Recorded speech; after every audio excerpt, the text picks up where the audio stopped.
Welcome viewer, চলে এলাম নতুন একটি ভিডিও নিয়ে। ভিডিওটির থাম্বনেল দেখে আপনারা অবশ্যই বুঝতে পেরেছেন যে ভিডিওটি কোন বিষয়ে হতে চলেছে। তো চলুন বন্ধুরা, বেশি কথা না বাড়িয়ে ভিডিওটি শুরু করা যাক। কাজটি করার জন্য প্রথমেই আপনাকে আপনার কম্পিউটারে থাকা ফটোশপ সফটওয়্যারটি ওপেন করে নিতে হবে। আমি আমার কম্পিউটারে থাকা ফটোশপ সফটওয়্যারটি ওপেন করে নিচ্ছি। তো বন্ধুরা, দেখতে পাচ্ছেন আমার ডেস্কটপে ফটোশপ সফটওয়্যারটি ওপেন অবস্থায় আছে। এরপর আপনার প্রথম কাজটি হলো, আপনি যে ছবিটার উপরে কাজ করতে চান সেই ছবিটাকে ওয়ার্কশপে নিয়ে আসা। এই কাজটি আপনি দুরকমভাবে করতে পারেন।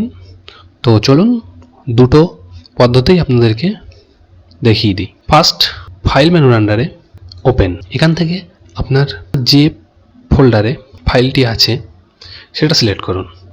আমার এখানে ডেস্কটপের ভিতরে নিউ প্রজেক্ট, এখানে ফাইলটি আছে। চলুন ফাইলটি সিলেক্ট করে ওপেনে ক্লিক করুন। ফাইলটি ওপেন হয়ে গেল। আর এক রকমভাবে আপনারা এটা করতে পারেন, চলুন সেটাও দেখিয়ে দিই। এর জন্য আপনারা ওয়ার্কশপের উপরে দুবার মাউস ক্লিক করবেন, আপনার ফোল্ডারটা ওপেন হয়ে যাবে। ছবিটি সিলেক্ট করবেন, করে ওপেন করবেন। এর পরবর্তী কাজ হলো, আমরা ছবিটিকে পাসপোর্ট সাইজে ক্রপ করব। ছবিটিকে ক্রপ করার জন্য আপনি এখান থেকে ক্রপ টুলটি সিলেক্ট করে নেবেন। তারপরে এখানে দেখুন আছে ওয়েট অ্যান্ড হাইট। তো চলুন এখানে পাসপোর্ট সাইজের মাপটা দিয়ে দিই। পাসপোর্ট সাইজের অরিজিনাল মাপটি হলো 1.3 ইন্টু 1.6 ইঞ্চেস। রেজুলেশন থাকবে 300। তারপরে আপনি এন্টার প্রেস করবেন। এরপরে আমরা ছবিটিকে প্রয়োজন মতো কেটে নেব। এই কাজটি করার জন্য আপনি ছবির উপরে মাউসের লেফট ক্লিক চেপে ধরে ড্র্যাগ করুন।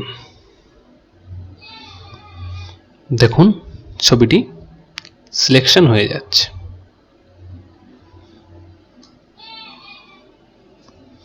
আপ এবং ডাউন অ্যারো দিয়ে আপনি প্রয়োজন মতো ছবিটিকে সিলেকশন করে নিন। ছবিটি সিলেকশন হয়ে গেলে এন্টার প্রেস করুন।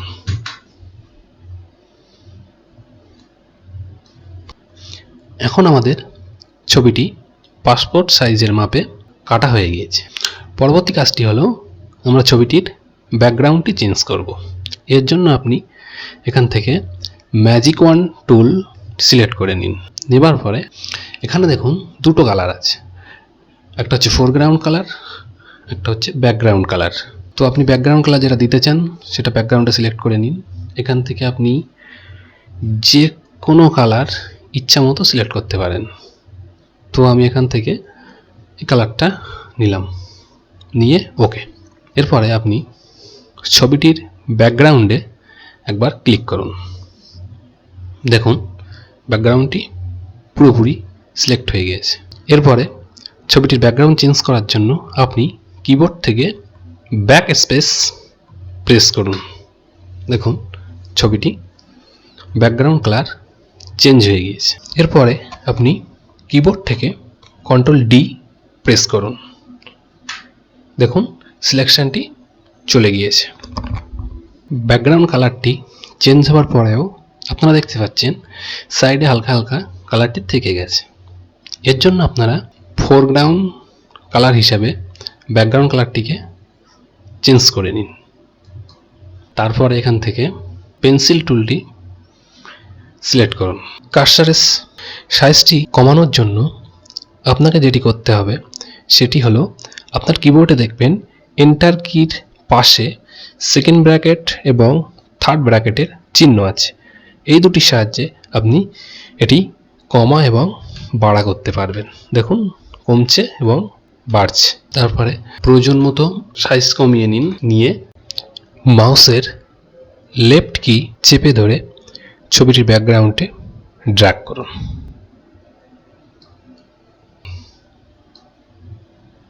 দেখুন কালারটি সুন্দরভাবে চলে যাচ্ছে।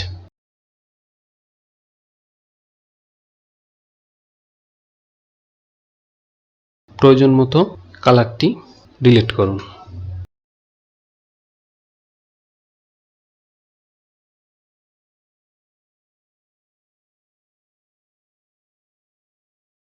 এবার দেখুন ব্যাকগ্রাউন্ড কালারটি সম্পূর্ণভাবে রিমুভ করা হয়ে গিয়েছে। এর পরবর্তী যে কাজটি করতে হবে সেটি হলো ইমেজ মেনুর আন্ডার থেকে অ্যাডজাস্টমেন্ট মেনুর আন্ডারে সিলেক্টিভ কালার, এখান থেকে ছবিটি যদি খেয়াল করবেন যে কালার বেশি থাকবে সেই কালারটা আমরা এখান থেকে একটু কমিয়ে দিয়ে অ্যাডজাস্টমেন্ট করিয়ে দেবো।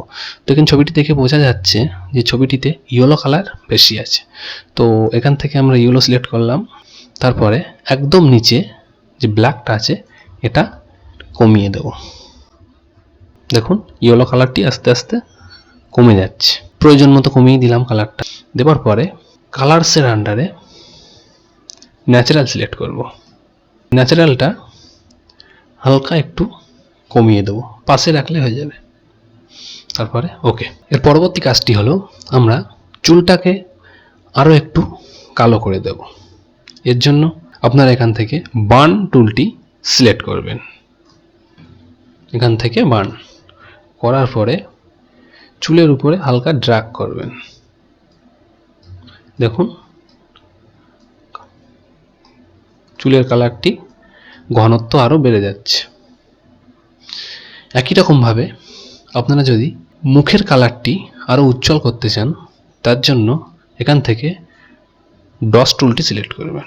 ডস টুলটি সিলেক্ট করার পরে মুখের যে অংশটি উজ্জ্বল করতে চান সেখানে মাউসটি ধরে ড্র্যাগ করুন। দেখুন এর পরবর্তী কাজ হলো ছবিটিতে আমরা ব্রাইটনেস অ্যান্ড কন্ট্রাস্ট দেব। কাজটি আপনি দুরকমভাবে করতে পারেন, দুরকমভাবেই আপনাদেরকে দেখিয়ে দিচ্ছি। ফার্স্ট ইমেজ মেনুর আন্ডারে অ্যাডজাস্টমেন্ট থেকে ব্রাইটনেস অ্যান্ড কন্ট্রাস্ট, এদিকে কন্ট্রাস্ট আপনি প্রয়োজন মতো দিয়ে দিন, ব্রাইটনেসটাও আপনি প্রয়োজন মতো দিয়ে দিন, দিয়ে ওকে করুন। এই কাজটি আপনি আর এক রকমভাবে করতে পারেন। তার জন্য কিবোর্ড থেকে কন্ট্রোল চেপে ধরে এম প্রেস করুন। এরপর আপনার সামনে কার্ভস ডায়লগ বক্সটি ওপেন হবে। এটাতে মাঝখানে আপনি মাউস পয়েন্টার ধরে মাউসটি চেপে ধরে উপরের দিকে একটু ড্র্যাগ করুন। দেখুন ব্রাইটনেস এবং কন্ট্রাস্ট অটোমেটিক্যালি বেড়ে যাচ্ছে। তো আমি যেহেতু প্রথমেই ব্রাইটনেস কন্ট্রাস্ট দিয়ে দিয়েছি তাই আমি এখানে দিলাম না, ক্যান্সেল করে দিলাম। এখন ছবিটি আমাদের মোটামুটি রেডি হয়ে গিয়েছে। এর পরবর্তী কাজ ছবিটিতে স্ট্রোক দেব। তো চলুন কিভাবে স্ট্রোক দিতে হয় সেটা দেখে নিই। ছবিটিতে স্ট্রোক দেওয়ার জন্য আপনি কিবোর্ড থেকে কন্ট্রোল এ প্রেস করবেন। দেখুন ছবিটি পুরোপুরি সিলেক্ট হয়ে গিয়েছে। এরপরে আপনি এডিট মেনুর আন্ডারে স্ট্রোক কালারটি আপনি এখান থেকে ব্ল্যাক সিলেক্ট করে নেবেন, নিয়ে ওকে। এরপর আপনি স্ট্রোকটা কত পিক্সেলে দিতে চান, মানে কত মোটা বা সরু করতে চান, মিনিমাম আপনি 5 পিক্সেল রেখে দেবেন, ঠিকঠাকই হবে। তো চলুন 5 পিক্সেল যেহেতু আমার দেওয়া আছে আমি ওকে করলাম। দেখুন ছবিটিতে স্ট্রোক চলে এসছে। এবার আপনি কিবোর্ড থেকে কন্ট্রোল ডি প্রেস করুন। দেখুন ছবিটি আমাদের মোটামুটিভাবে রেডি হয়ে গিয়েছে। এর পরবর্তীতে আপনি ছবিটি একটি A4 শিটে সাজিয়ে নিয়ে প্রিন্ট আউট করবেন। A4 শিটে সাজানোর জন্য আপনি ফাইল মেনুর আন্ডারে নিউ, এখান থেকে A4 সিলেক্ট করে ওকে করুন। দেখুন একটা A4 শিট চলে এসছে। এরপরে ছবিটিকে A4 শিটে নিয়ে যাওয়ার জন্য আপনি টুল মেনুর আন্ডারে মুভ টুলটি সিলেক্ট করুন। তারপরে ছবির উপরে একবার ক্লিক করুন, তারপর ছবির উপরে চেপে ধরে ছবিটি নিয়ে A4 পেজে ছেড়ে দিন। দেখুন ছবিটি চলে এসছে। এইভাবে আপনার যতগুলো কপি ছবি দরকার প্রত্যেকটি কপি এখানে নিয়ে তারপরে প্রিন্ট দিন। কীভাবে প্রিন্ট দিতে হয় সেটার বিষয়ে যদি আপনারা জানতে চান তাহলে কমেন্ট বক্সে কমেন্ট করবেন, সেটা নিয়েও আরেকটি নতুন ভিডিও বানিয়ে দেওয়া হবে। ধন্যবাদ।